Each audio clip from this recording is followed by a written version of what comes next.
The icy moon of color was never meant for life. Winds screamed across its frozen plains, tearing at anything foolish enough to stand outside. Snow fell in endless sheets, each flake as sharp as glass. It was the kind of place where even machines froze if they stayed still too long. Ethan Cole had landed here only because he had no choice. His small cargo ship was running low on fuel, and a storm had forced him to seek shelter. He found a rocky ridge where the wind was slightly weaker and powered down the engines to save what fuel he had left.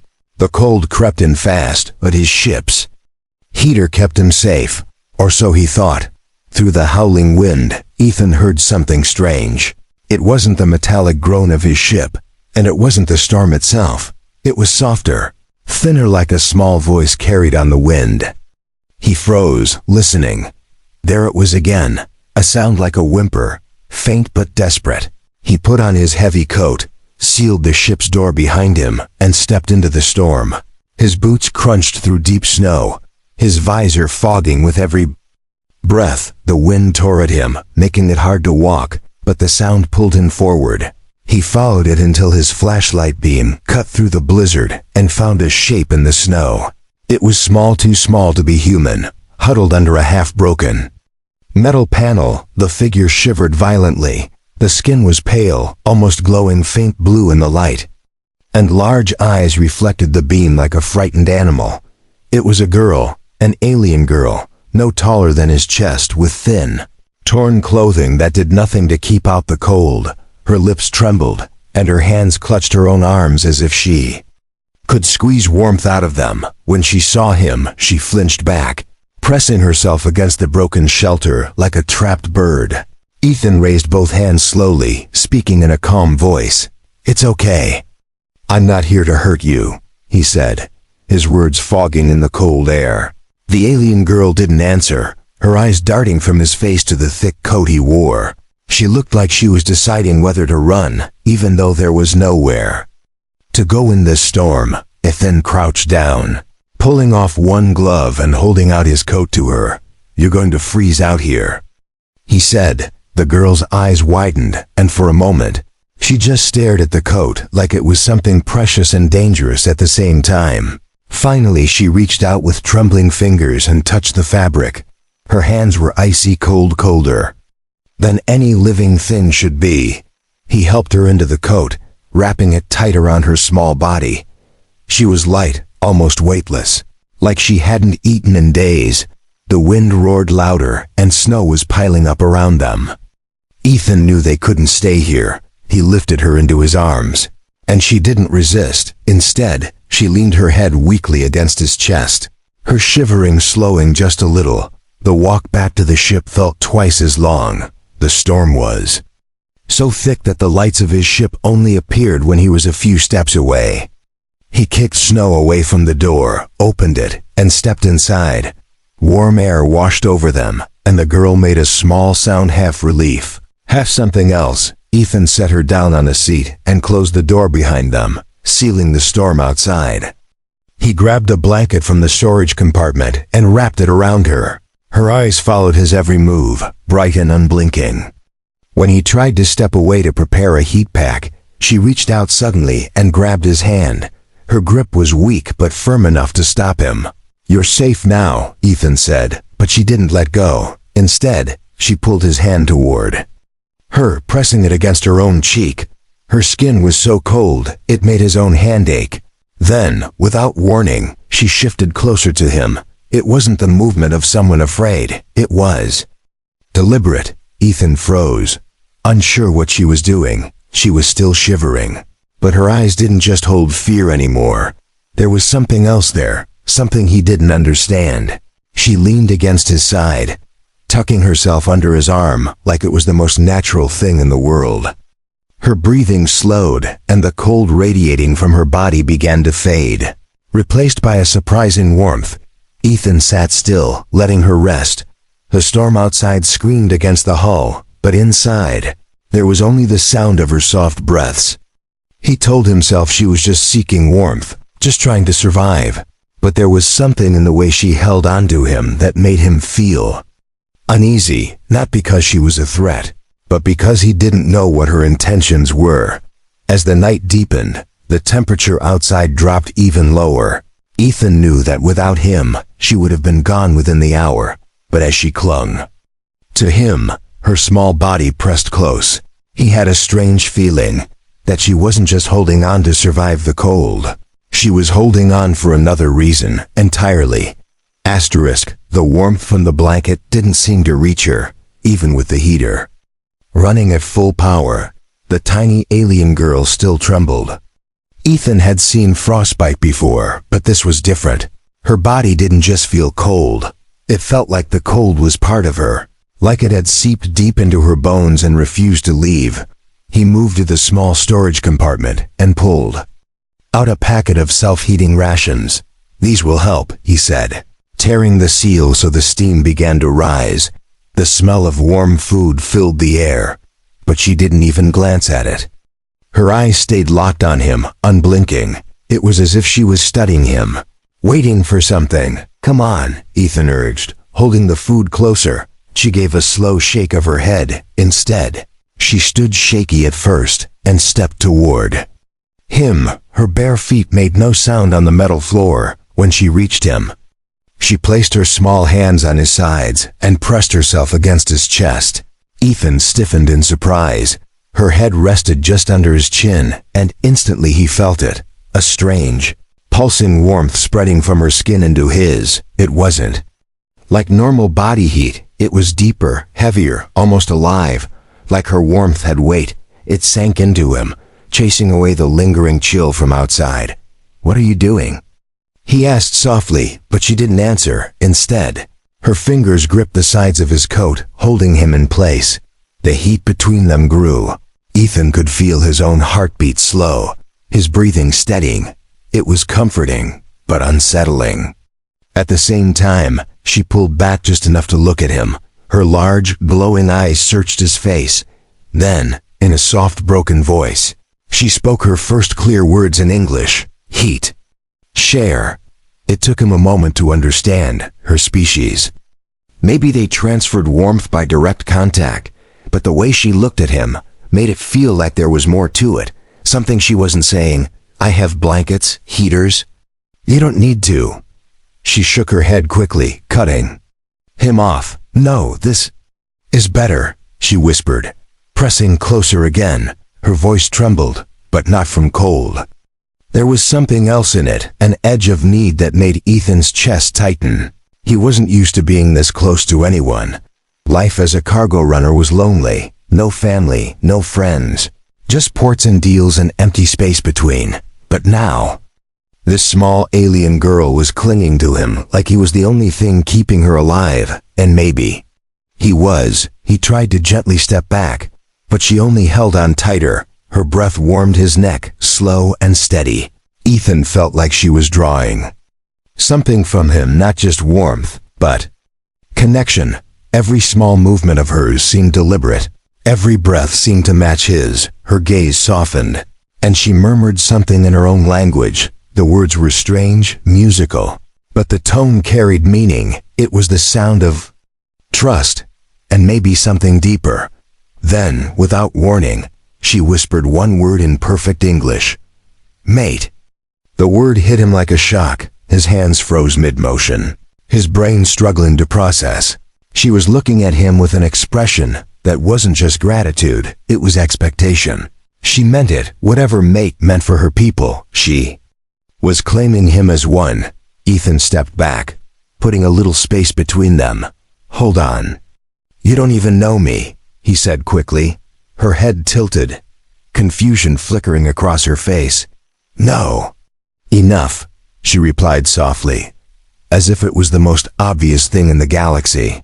He rubbed the back of his neck, unsure how to respond. Her species' customs could be very different from human ones. Maybe mate didn't mean what he thought, but before he could ask, the ship's sensors let out a soft, sharp beep. Ethan frowned, moving to the console. Through the frost-covered viewport, he saw movement in the snow. Shapes dark and tall emerged through the storm. At first, he thought they were just rocks shifting in the wind. But then one moved too smoothly, too deliberately. Someone was out there. Multiple figures, moving toward the ship. Ethan turned back to the girl, who had gone pale. Her eyes widened in fear. "They come," she whispered, her voice barely audible over the hum of the ship. "Who?" he asked quickly. She swallowed, trembling again. "Hunters. Take me back, use me." For heat, the words made his stomach tighten. She backed away from the door, pressing herself against the far wall. Her small body seemed even smaller. Now Ethan glanced at the scanner, 4 life signs. Closing fast, he reached for his blaster, the weight of it cold in his hand. "They're not getting in here," he said firmly. The girl's eyes locked on his, as if searching for truth in his words. Outside, shadows grew larger against the storm. Ethan felt the temperature in the ship dip slightly, like the storm itself was creeping in. The girl stepped toward him again, her hands clutching his coat. "Stay close, need you," she whispered, her voice shaking. Ethan's grip tightened on his weapon. He didn't know who these hunters were, but he knew one thing. They'd have to go through him to get her, and as the shadows closed in, Ethan realized something. It wasn't just the storm he had to fight now. The storm outside roared like a living beast. Snow slammed against the ship's hull in waves. Ethan kept his eyes on the scanner while his other hand gripped his blaster tight. The life signs were close now, less than 50 meters away. The girl stayed near him, her small fingers holding his coat like it was the only thing anchoring her to safety. "Tell me who they are," Ethan demanded over the sound of the wind battering the ship. Her voice was soft, almost lost in the storm. "Hunters. They take my kind. Keep us for heat," she said. The words made Ethan's stomach turn. It sounded cruel, like she was describing livestock instead of people. The sensor beeped again 30 meters. He adjusted his grip on the blaster. But when he looked down at her, he saw something strange. Her gaze wasn't just afraid, it was pleading, and when she stepped closer, pressing herself against him, he felt that same deep warmth from before flooding into his chest. It steadied his shaking hands, calmed his breathing. She was doing it deliberately, giving him her warmth. Now, but then she whispered something that stopped him cold. "Need full bond to survive." Ethan blinked, unsure if he heard her right. "What?" She lifted her face to his, her eyes glowing faintly. "If no bond, I die before sunrise," she said simply, as if it was just a fact of life. His mind raced. He didn't know what bond meant to her people. Was it just physical closeness or something more intimate? Her earlier use of the word mate echoed in his head. The thought made his pulse quicken, but the urgency in her voice told him this wasn't just about attraction, it was about survival. "Listen," he said carefully, "I'm not going to hurt you, and I'm not going to let them take you." Her eyes searched his, and for a moment he thought she understood. But then she stepped closer again, her small hands sliding up to his shoulders, her body pressed against his, in a way that made him tense. "Bond now. Storm cold. Death if not," she insisted. Her voice shook, but not from shyness, it was pure desperation. Ethan's instincts screamed that this was a misunderstanding. Whatever bond meant for her might not mean the same thing for him. But before he could explain, a loud clang rattled through the ship. The hunters were outside, hitting the hull. The girl gasped and clung to him tighter, her breath quickening. "They make me bond with them. Hurt me," she whispered, her voice breaking. That single sentence lit a fire in his chest. No way, not while he was breathing. He turned toward the cockpit, switching the ship's internal locks to full seal. The pounding grew louder, and through the small viewport, he saw them, 4 tall figures in heavy armor, faces hidden behind reflective masks. One stepped forward and spoke into a device, his voice echoing through the ship's hum. "Human, you have something that belongs to us. Give her over, and we let you live." Ethan's jaw tightened. "She's not yours," he said into the cum. The figure tilted his head. "You don't understand. She's not a person to you. She's a survival tool. Her kind were bred for this heat and the cold. You don't know what she is, the hunter replied coldly. The girl flinched at his words, her grip tightening like she thought Ethan might. Believe him, Ethan glanced down at her. Don't listen to them, he said. But her eyes still held fear that maybe he would trade her away. The hunter's voice came again. We can pay, human, more than you've ever made in your worthless little ship. Rare crystals, weapons, fuel, all yours. Just open the door. The offer hit Ethan like a punch. He was low on credits, barely scraping by. One deal like that could set him up for years, for a heartbeat. The thought lingered in his mind, and the girl saw it. Her eyes widened, and she stepped back. From him like she'd been burned. You. Thinking to sell me, she said quietly, her voice trembling. No, Ethan said quickly, stepping toward her, but she backed away again, shaking her head. Her expression had changed, less trust, more guarded pain. It cut him deeper than he expected. He realized that to her, he was just another stranger who might see her as a thing instead of a person. Another loud crash shook the hull. Ethan made his choice in that moment. He turned to the cum, his voice sharp. You want her? You'll have to come through me. He shut off the channel before they could reply. The girl blinked at him, confusion mixing with relief. You keep me? She asked, her voice small. Ethan gave a firm nod. I said I'm not letting them take you, and I mean it. Slowly she stepped forward again, her hand brushing his arm. The warmth flowed between them once more, but this time, it wasn't just for survival, it carried trust. Outside, the hunters began working on the lock. Inside, Ethan set his blaster on the table, checked the charge, and looked at the girl. This is going to get messy, he said. Her glowing eyes held his for a moment. Then I stay close, she replied, and as the first sparks from the door's seal lit the cabin, Ethan knew there was no turning back. Asterisk, the storm outside screamed like it wanted to tear the ship apart. Snow swirled so thick that the armored shapes of the hunters were only shadows in the white blur. But inside, the pounding on the hatch was sharp and clear. Each hit rattled the walls, sending a thin shiver through the floor under Ethan's boots. The girl Leary stood near the corner, her eyes locked on the door as if she could see through it. Her breathing was fast, her small hands gripping the blanket around her like it was armor. They will not stop, she whispered, her voice trembling. Ethan checked the blaster in his hand, the weight steady and familiar. I know, he said, but neither will I. The lock sparked again as the hunter's tools bit into the metal. They were trying to cut their way in. Ethan had only minutes before the seal gave way. He glanced at the control panel.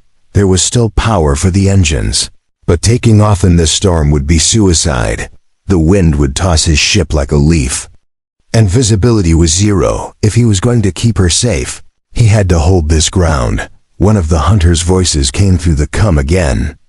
Last chance, human. Open the door, hand her over, and you walk away richer than you've ever dreamed. Ethan didn't answer. Leary's gaze flickered toward him, her lips parting as if she wanted to speak but couldn't find the words. He stepped closer to her.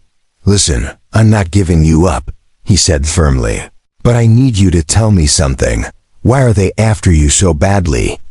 Why not just find someone else? Her eyes dropped to the floor. My kind. We are rare now, she said softly. Born with heat inside, it can keep one human warm in the cold season. Or keep 4 of them alive if they take it by force. Her voice cracked. They drain it until nothing left. Ethan felt the muscles in his jaw tighten. So they weren't just hunters, they were slavers. Parasites feeding on her kind until death. That was all he needed to hear.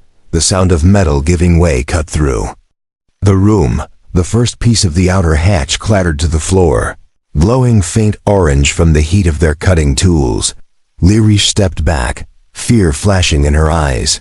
Ethan moved to the side of the door, pressing his back to the wall, blaster ready. The first hunter stepped through the gap, tall and broad, armor black with streaks of ice clinging to it. His helmet visor reflected the dim light inside. making him look more machine than man. He carried a shock spear designed for close combat. The second followed, weapon raised. Scanning the small cabin, neither had seen Ethan yet. He let them step inside. Slow and careful, before speaking. "You picked the wrong ship," he said. Sharply, both hunters spun toward the sound, but Ethan was faster. The blaster fired. A red bolt slamming into the first hunter's chestplate. The impact sent him stumbling back against the wall, smoke curling from the dented armor. The second lunged forward, spear crackling. Ethan sidestepped, grabbing the shaft and shoving it aside before firing again at close range. The bolt caught the hunter in the leg, dropping him to one knee, outside. Two more shadows loomed near the hatch. Leary darted forward, faster than Ethan expected. She slammed the inner control switch, sealing the half-broken hatch again, trapping the remaining hunters outside for now. But the panel sparked wildly from the damage. "That won't hold," Ethan warned. "I know," she said, her voice steady for the first time, but maybe long enough. The downed hunter on the floor growled in a language Ethan didn't understand. The other was already trying to rise. Spear humming again, Ethan fired once more, knocking the weapon from his grip. The hunter roared, reaching for his belt where a small explosive charge was clipped. Ethan's eyes widened. "Leary! Down!" he shouted, diving toward her as the charge went off. The blast wasn't strong enough to tear the ship open, but it threw both hunters back out through the hatch and sent a shockwave, rattling every loose panel in the cabin. Leary's small body was shielded under Ethan's arms, her hands clutching at his coat. When the ringing in his ears faded, he heard her soft voice. "You protect, even when it hurts you," she said, almost like it was a question. He looked down at her and gave a tight nod. Always, outside, the storm howled on. But the hunters weren't retreating. Through the swirling snow, Ethan could see their silhouettes regrouping. They were going to try again. Leary pressed against his side, the warmth flowing between them like a shield. "You cannot fight them all," she murmured. "Then we make sure they can't fight us either," he said, already moving to the weapons locker. He grabbed an old pulse mine, a defensive charge meant to send out a shockwave without killing. If he timed it right, he could take all four down before they even stepped inside again. But he'd need Leary's help to lure them close. She hesitated. At first, her eyes flickering between him and the hatch, then she nodded. "If we fail, they take me," she said quietly. "We're not going to fail." Ethan replied, his voice steady, as the hunters approached again. Their shadows moving closer through the blizzard, Ethan set the mine just inside the hatch, hidden from view. Leary moved to the doorway, her small figure framed by the glow of the cabin. She spoke in her own language, loud enough for them to hear. The response was immediate. Four dark shapes rushed forward. Ethan's hand hovered over the detonator. "Now," he whispered. The cabin shook with the force of the blast. Snow and ice burst into the air outside. The hunters thrown back like ragdolls for a moment. There was only the sound of the wind again. Ethan let out a slow breath, lowering the blaster. Leary looked up at him, her glowing eyes softer now. "You keep me safe," she said simply. "And I'm not done yet," he answered, knowing this fight was far from over. The blast had bought them time, but not much. The hunters were too tough to be stopped by one defensive mine. Through the swirling snow outside, Ethan could already see movement again. They were getting up, shaking off the shock, weapons in hand inside the cabin. Leary stood close to him, her warmth pressing against his side. Her breathing was quick, but her eyes were locked on the shapes outside. "They won't give up," she whispered. Ethan nodded, keeping his blaster in hand. "Neither will I." The cum crackled suddenly, the voice of the lead hunter sliding through like oil. "Human, you've made your point," the voice said smoothly. "You're skilled, but you can't keep this up forever." Ethan stayed silent. The voice continued. "We have an offer for you, one that ends this without more blood." Ethan frowned, but didn't respond right away. He didn't trust them. But the fact they were talking instead of attacking meant they had a different plan now. The hunter's tone was calm, almost friendly. You give us the girl, and in return, we give you enough credits to retire, enough fuel to take your ship. Anywhere in the galaxy, enough weapons to make any port respect you. Leary's hand tightened on his coat instantly. Her glowing eyes flicked up to his face. Searching for any sign of hesitation, he didn't say anything. And that silence made her flinch slightly, Ethan noticed. But he didn't speak yet. Instead, he let the hunter keep talking. You think she's helpless, but she's not what you believe human, the voice continued. She's valuable because her kind were designed for one purpose, to keep others alive through cold seasons. Her life for theirs. The words made Leary lower her head. They're lying, she said quickly under her breath, but Ethan could hear the pain in her voice. It wasn't all a lie. Something in those words had truth to it. The hunter pressed on. She is rare, yes, but that makes her dangerous too. You keep her, and others will come. Stronger than us, and they will kill you for her. You can't run forever. Ethan stayed still. His mind worked fast. There was logic in what the hunter was saying. Keeping her meant danger, constant danger. Letting her go would mean safety. Wealth and freedom. It was the perfect trap for his thoughts.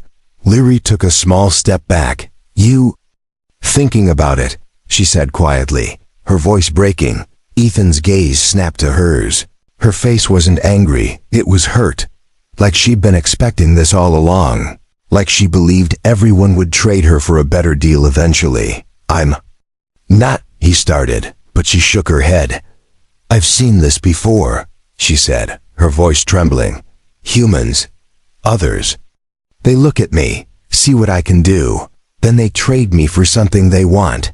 Her hands gripped the blanket tighter. Don't make me trust you, then throw me away. Those words hit harder than any weapon. Ethan glanced at the shapes. Outside, then back at her. He realized something. This wasn't just about survival. It was about her believing someone could see her as more than a tool. That was something the hunters would never give her. He moved to the come, his voice sharp and clear. Your offer sounds nice, he said slowly. But here's my counter-offer. Leave now and I won't put another hole in your armor. The hunter chuckled darkly. So you choose death. I choose not to sell people, Ethan replied. And he cut the channel.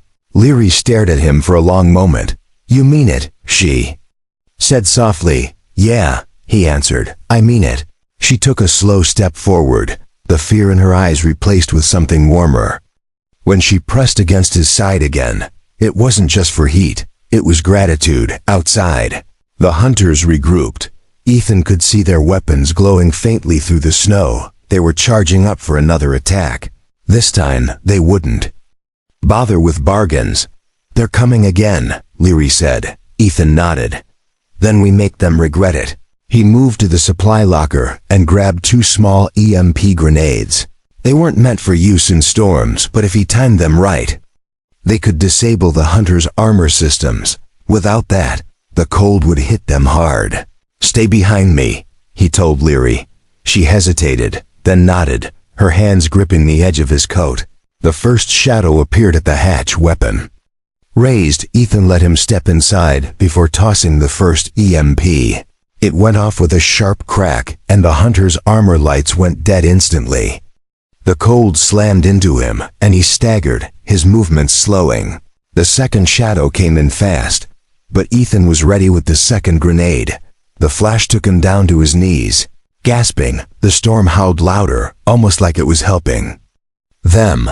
The other 2 hunters outside hesitated, maybe realizing this fight wasn't worth it. Ethan pointed his blaster at the nearest one still moving. Your choice, freeze out there or crawl back to whatever hole you came from, he said. For the first time they backed away, slow at first, then faster. Disappearing into the storm, Ethan let out a slow breath. Lowering his weapon, Leary stayed close, still watching the hatch until she was sure they were gone. Then she looked up at him, her voice soft. You could have had everything, but you kept me. Ethan gave her a small smile. Some things are worth more than everything, he said. Outside, the storm still raged. Inside, for the first time, Leary's shoulders relaxed. But Ethan knew this wasn't the end. If those hunters found her, others could too. And that meant his quiet life was over. Asterisk, the hunters were gone, swallowed by the blizzard. But the danger wasn't. Ethan checked the ship's systems, his brow tightening. The power grid was damaged from the blast earlier, and the heating unit was running at half strength. In this kind of storm, that meant the cabin temperature would keep dropping until the cold was just as deadly as any weapon. Leary stood near the small viewport, her eyes on the snow swirling outside. "They will come back," she said softly. Ethan nodded. "Yeah, but the cold might get us first." She turned toward him, the faint blue glow in her skin brighter now. "I can keep you warm," she said simply. He almost smiled. "I thought you already were." But she shook her head, stepping closer. "This is not enough. My kind can give more heat, but it takes more contact." Ethan knew what she meant, the closeness. The warmth they'd shared earlier, it wasn't just a comfort to her people, it was survival. And now, for both of them, it might be the only thing standing between life and death. The temperature reading dropped another degree. Ethan felt the bite of it in his fingers. Even through gloves, he moved to the storage compartment, grabbing every blanket he could find. But when he turned back, Leary had already pulled the heavy coat off her shoulders and was holding it out to him. "You wear," she said. He frowned. "You'll freeze if..." She stepped forward, taking his hands. "No, we stay close, your heat and mine, together." They sat on the floor near the central heat vent, wrapping themselves in the blankets, her small frame pressed against his side, and slowly, that strange deep warmth began to flow between them. It was more intense this time, almost like a living thing. Ethan could feel it sinking into his muscles, chasing away the cold that had been creeping in. But it wasn't just heat, there was a steady rhythm to it, like her body was matching itself to his. "Does it hurt you?" he asked. Quietly, she shook her head, her eyes half-lidded. "No, giving heat makes me strong, only dangerous if they take too much," she said, her voice low. He didn't have to ask who they were. The hunters had made it clear. The minutes stretched. Outside, the storm roared on, and frost began creeping along the inside of the viewport. Ethan could hear the faint hum of the struggling heater. If it failed completely, their only warmth would be this, her pressed against him, their heat mixing. He shifted the blankets tighter around them. She made a soft sound, almost a sigh, and rested, her head on his chest. "You saved me twice," she murmured. "Twice?" Ethan asked, "in the snow." "And from them," she said, her voice barely above the wind. "You didn't have to." He let out a slow breath. "Guess I did." Her fingers curled lightly into his shirt. "You're different," she whispered. An alert suddenly flashed on the control panel. Ethan's head snapped up movement outside again. He carefully stood, keeping her wrapped in the blankets, and moved to check the scanner. 2 life signs. Faint but moving toward the ship. Leary's eyes narrowed. "Not them," she said. "Too small, too light." Ethan frowned. "Then who?" The answer came when a shape pressed briefly against the frost-covered viewport. It was hunched, covered in ice, moving slowly. Another figure was just behind it. They weren't armored hunters. They looked like civilians, maybe travelers caught in the storm. But Ethan's gut twisted. In weather like this, people would do anything for warmth. If they got inside and saw Leary, her heat would be a prize they'd try to take. "They will want me," Leary said quietly. Reading his thoughts, he tightened his grip on the blaster. "They won't get the chance." The banging on the hatch started, weak at first, then more urgent. Ethan hesitated. If he let them in, they might be dangerous. If he didn't, the cold would kill them. Leary's hand touched his arm. "You choose," she said, her voice calm, but there was no judgment in it. Ethan keyed the hatch halfway, keeping the inner lock engaged. The first figure stumbled forward, their face pale and lips blue. The second was worse. "Barely able to stand, we just..." Need heat, one rasped. Ethan studied them for a long moment. Sit near the vent, don't move toward her, he said, his voice like steel. They nodded quickly, collapsing near the heat source. Leary didn't move from her spot against the wall, but her glowing eyes never left them. She stayed close to Ethan, her warmth steady against his side. The storm screamed louder, rattling the ship. It was a strange, fragile balance. Two strangers trying to survive, and one secret between them that could shatter everything. Hours passed like that. When the storm finally began to ease, the civilians thanked him weakly and stumbled back out into the calmer snow. Ethan sealed the hatch and turned back to Leary. She tilted her head. "You could have let them die," she said. "I'm not that kind of man," he replied. She studied him for a moment, then nodded. Slowly, the heat between them seemed stronger now, not just the physical warmth, but something unspoken. The storm was ending. But Ethan knew the real fight wasn't over. Somewhere out there, the hunters were still tracking them.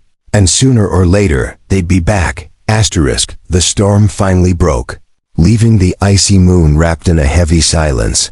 Snow lay in deep waves across the land, glittering under the pale light from the distant sun. Ethan stood by the viewport, scanning the horizon for movement. The scanners showed no life signs nearby, but he knew better than to trust that. Hunters could wait days, even weeks, for the right moment to strike. Leary was sitting cross-legged on the floor near the heater, the blankets pulled around her. Her eyes followed him as he paced the cabin. "You still think they will come back?" she said softly. Ethan nodded. "People like that don't stop until they get what they want." She tilted her head. "Then you will have to keep me forever." He gave a faint smile at her words, but there was a weight behind them. She meant it. She wasn't joking. For her, forever wasn't a sweet idea. It was a promise of safety. And if he broke that promise, it would mean going back to chains. Ethan sat down across from her, the blankets rustling. "You know, if I keep you with me, it won't be easy," he said. "They'll keep coming, and the galaxy's not a safe place for either of us." She met his gaze, her glowing eyes unblinking. "I know," she said simply, "but with you, I am not alone." He didn't answer right away. For a man who had spent years avoiding attachments, the idea of keeping her with him was a dangerous one. But somewhere between finding her in the snow and facing down the hunters, the decision had already been made in his heart. The ship's console beeped suddenly, pulling him from his thoughts. An incoming signal, a short burst transmission, encrypted. He ran a quick scan. The source was moving. About 20 kilometers away, small craft, no ID code. His stomach tightened. "They're back," he said, his voice low. Leary moved closer, her small frame almost disappearing inside the blankets. "Then we run," she said. "Running in open snow will just make us a target," Ethan replied. "We need to get off this moon before they can lock onto us." He fired up the engines, the low hum vibrating through the cabin. The storm had cleared enough to lift off, but the snow was deep. The ship's thrusters churned, slowly lifting them into the pale sky. Through the viewport, the icy plains stretched endlessly. The signal from the small craft was getting closer. "They're chasing," Ethan muttered, pushing the throttle forward. The ship shook as it cut through the thin atmosphere. Leary stayed pressed against him, her warmth steady even as the cabin grew colder from the strain on the heating system. "They will follow us to the stars," she said quietly. "Then I'll make sure they regret it," Ethan replied, breaking free of the atmosphere. The stars opened around them. Ethan scanned for a safe jump point. The nearest hyperlane was 2 hours away too far if the hunters were faster. And they were. The tracker beeped, showing the enemy ship gaining on them. "They're locking weapons," Ethan said. Leary's hand gripped his arm. "I can help." "Not with fighting, but with you," she said, her voice steady now. He glanced at her. "What do you mean?" Her eyes met his. "The bond, it is more than heat. It makes us stronger together." For a second, he didn't know if she meant physically or something else. But when her small hands took his, he felt it. A surge of focus. Like every nerve in his body was sharper, every movement faster. It wasn't magic, it was connection. Her warmth wasn't just keeping him alive, it was fueling him, the enemy. Ship fired, red bolts slicing past them. Ethan pulled hard on the controls, skimming dangerously close to a drifting asteroid. The enemy followed, but the maneuver bought them seconds. Seconds were enough. He rerouted all remaining power to the engines. The ship groaning as it surged forward. Leary stayed close, her presence steady. "Don't let go," she whispered. "Not planning to," he said. The jump point finally came into view. The enemy ship was still behind them, but farther now. Ethan's fingers flew across the controls, locking in the coordinates. The ship's frame shuddered as the hyperdrive engaged. Stars stretched into white lines. And the icy moon vanished behind them. Silence filled the cabin, broken only by the hum of the engines. Ethan leaned back in his seat, breathing hard. Leary didn't move away, still holding his hand. "You saved me again," she said. He glanced at her. "We saved each other." She studied him for a long moment, then spoke. "Before you, I was only something to be used. Now I am someone." The words hit him harder than any battle could. He realized then that the bond between them wasn't just survival, it was trust.